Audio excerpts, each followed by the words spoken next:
É uma coisa antiga em ciência política, isso é o teorema do eleitor mediano. Você vence quando você consegue capturar o eleitor mediano. Mediano é aquele justamente que está nos 50% da população. Nesse aspecto, assim, a gente tende a privilegiar os candidatos de centro. Mas, assim, acho que está, inclusive, é uma definição que eu vejo hoje é mais por oposição ao quadro que vai se formando que nós temos hoje. Nós temos, acho que, pela primeira vez, desde 89, um candidato viável à direita. Né? A gente teve um campo de direita que naturalmente migrava, quer dizer, acabava votando num partido centrista como o PSDB, basicamente por falta de candidatos viáveis à direita. Obviamente, Enéas nunca foi isso, então acho que não tinha. Hoje nós temos, Bolsonaro consegue galvanizar uma parcela da opinião pública em torno da questão de segurança, etc. Então, é uma coisa a ser considerada. E você tem uma esquerda que permanece, com também não poucos problemas, né, as acusações de corrupção contra o PT, etc. Mas existe um apoio ali ao PT, existe um apoio ao ex-presidente Lula, tem ali, carrega uma certa porcentagem. A gente tem nitidamente um campo de esquerda, o país tem um campo hoje de direita, né? E quando a gente olha para isso, basicamente onde está polarizando por falta de alguma coisa no meio. Então, acho que o centro, nesse caso, basicamente se define por oposição às coisas que estariam nos campos mais opostos. Lembrando, quer dizer, que essa dicotomia esquerda-direita, né, ela aparece muito, talvez no campo, vamos dizer, por falta de palavra melhor, no campo dos costumes. Né? Então, vai ter exposição do Santander, o pessoal assassinaram agora o vereador, o pessoal fica injuriado, aliás, com razão, diga-se de passagem. Né? Mas não necessariamente tem grandes oposições quanto à definição de política econômica. Se a gente for olhar assim, friamente o que, por exemplo, Bolsonaro propõe, é muito parecido com o que pode sair da cabeça de um Ciro Gomes. Né?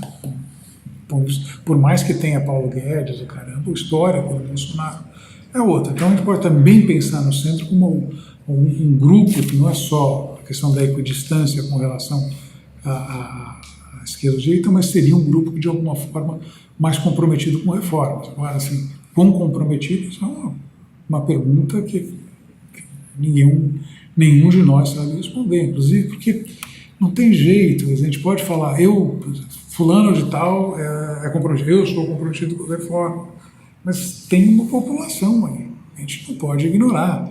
E o político, de alguma forma, vai tentar capturar o eleitor mediano. Então, se o eleitor mediano está contra a reforma, mesmo esse centro vai se posicionar contra. Né? Pelos mesmos problemas que eu estava discutindo antes. Acho que é difícil não levar adiante. Então, acho que tem isso. Né? Nós temos uma situação na qual até agora o centro parece fragmentado por falta de alguém que claramente tenha perspectivas eleitorais. Obviamente, acho que no cenário natural esses rios todos correm para o Alckmin, né? Bem ou mal é o candidato que já se posicionou aí, tem alguma viabilidade eleitoral, mas não consegue ainda mostrar que está lá, que veio. Então tem essa busca frenética por alguém que eventualmente possa ter um desempenho eleitoral mais sólido nesse momento. Aí a história, né? Não, Luciano Huck, aí também vem lá, o próprio Rodrigo Maia, o Henrique Meirelles, mais recentemente o presidente, não que eu acredite que ele vai sair candidato, mas enfim, né? Tem essas discussões. Então acho que tem ali um espaço para uma candidatura centrista, mas acho que não tem nenhuma garantia que a candidatura centrista vá prevalecer numa eleição em 2 turnos. Uma eleição em 2 turnos, no primeiro turno você não entra tanto o raciocínio do voto útil, né? Então, eu vou votar em fulano porque ele é o melhor nome, não é o meu preferido, mas é o melhor nome para tirar aquele que eu não quero. Mas acho que uma eleição de 2 turnos complica. Então a gente corre o risco de um cenário em que a gente vá com um candidato de esquerda, um candidato de direita para o segundo turno e o centro fique excluído. Né? E aí a gente vai ter uma situação inédita, no Brasil, quase inédita. A gente teve isso em 89, né? 89 foi a última vez que a gente teve um cenário no qual tinha um candidato, a gente chama de direita, um candidato nitidamente de esquerda. No segundo turno, naquela época, venceu a direita, deu no que deu, né?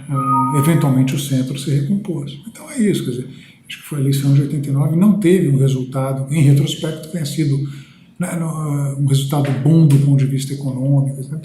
Gerou uma baita crise. Mas, bem ou mal, a democracia sobreviveu, e aí a gente passou por outras fases, vários presidentes que foram eleitos, etc. Então, acho que tem ali algum mecanismo de correção, mas a gente pode terminar um cenário eleitoral ruim, sim.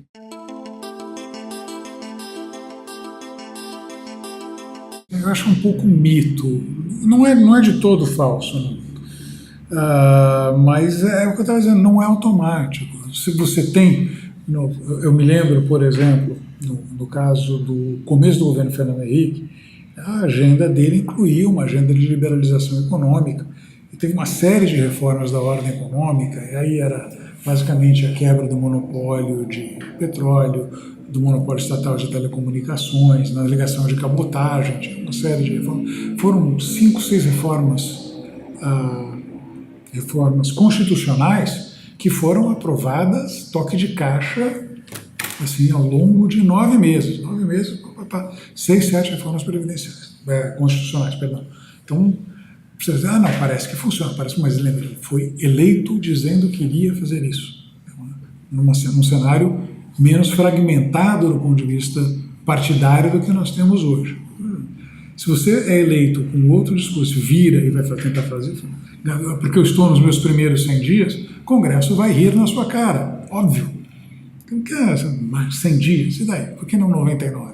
Por que não 102 dias? Né? Desde que você consegue aprovar tudo o que você dá no seu primeiro ano? Não, acho que obviamente você tem mais condições de fazer isso caso você tenha sido eleito explicitamente para fazer aquele tipo de coisa. Porque tua relação com o Congresso é, o seguinte, 50% mais 1%, mais 1 da população votou por isso aqui. Eu tenho um peso que eu vou carregar. E não é que o Congresso assim, esteja tão impressionado só com esse número, mas essa percepção dele de que o apoio popular está lá. As pessoas, os deputados que votaram ali pela quebra do monopólio da Petrobras. Era esse tipo de coisa que a gente estava discutindo lá em 95. Não é porque a definição de empresa brasileira, né, se tinha distinção entre capital estrangeiro ou não. Eles votaram a favor porque eles sentiram que a população, em última análise, apoiou isso, expressou seu apoio a isso na votação por um presidente que colocou esses temas explicitamente sobre a mesa e foi eleito dessa forma. Então é uma outra relação. Então acho que assim, a ideia de que tem que ser rápido, não tem a menor dúvida, né? porque os problemas são urgentes. Agora a ideia de que você consegue aprovar porque está no primeiro ano, não acho que seja verdadeira sem outras condições no meio do caminho. Você precisa de mais coisa além de estar no primeiro ano. E o fundamental, para me repetir aqui, é que esse tipo de coisa tem sido colocado de alguma forma para o escrutínio da população. E a população diz, não, é realmente isso que eu quero. Ou diga, não é isso que eu quero. A gente não vai fazer porque não tem um mandato para isso. E vamos viver as consequências. Assim, eu sou um tecnocrata, óbvio. Né? Então, na minha cabeça, a gente vamos fazer a reforma da Previdência. Precisa mexer no fiscal, precisa. Então, vamos fazer isso. Então, vamos ampliar vamos dar uma maior integração. As respostas estão prontas. Boa parte delas. Não tem no Brasil nenhum problema para o qual não tem uma resposta técnica. Você tem. Como a gente estava fazendo, tem. É só uma questão de ir lá na prateleira, puxar o livro. Então, isso é assim que eu faço. Mas este não é o problema. O problema é que a solução do tecnocrata, de alguma forma, tem que ser abraçada pela maioria da população. Se não for, não vai adiante. Não vai. Não tem como você, nos quadros de um regime democrático, impor à população esse tipo de coisa, porque eles não vão aceitar. O Congresso vai perceber que não vai aceitar. O Congresso vai ser resistente, você vai ter dinâmicas destrutivas. Então, por isso que eu vejo com muita preocupação, né, a possibilidade de eleger gente que não tem, nesse momento, nenhum compromisso com reforma, que vai chegar na hora H, talvez eu queira fazer, mas vai ser difícil, ou em fase das provas de não vou fazer. Vamos ver o que vai acontecer. Se a gente não embarcar num programa de reformas, a gente vai ter um problema. A gente vai ter um problema com data marcada. 2019 e 2020, o teto de gastos se torna insustentável. E aí o Congresso vai ter que definir se vai querer fazer reforma, se vai abandonar o teto de gasto. Assim, dentro do meu cinismo, acho que o mais fácil é abandonar o teto de gasto. Mas na hora que você abandonar o teto de gasto, tem outras consequências. E aí você vai ter que viver com elas. Então, enfim, a gente está num momento delicado. Eu acho que essa é talvez a eleição mais importante no país desde a redemocratização. É o momento onde o país vai escolher, eu acho, um rumo a seguir. Né? E, de novo, eu tenho, obviamente, um rumo preferido. Não é difícil concluir qualquer aquilo que eu falei aqui. Se a população não quiser esse rumo, tudo bem. Então, está no direito dela. Está no direito dela. Depois a gente vai ver as consequências disso. Se eu estiver correto de que essas alternativas são as que a gente deveria tomar e a gente não as tomou, vai ter uma série de dificuldades lá na frente. A gente vai ter uma dívida crescendo, vai ter problema com inflação, talvez as pessoas percebam que para 2022 a gente vai ter que pensar em alguma coisa diferente. É assim que funciona. Não conheço nenhum jeito melhor do que esse.